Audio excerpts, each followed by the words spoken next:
My life was already on the track.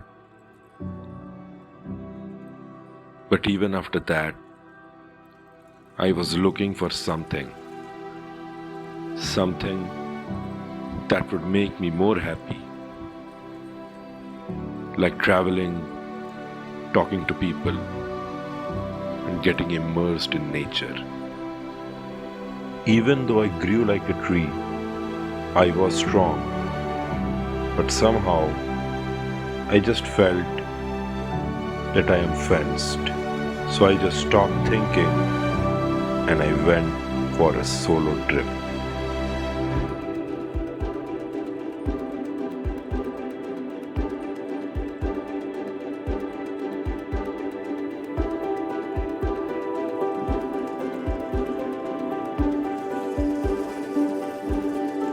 In this video, I am going to share my experiences about a solo trip.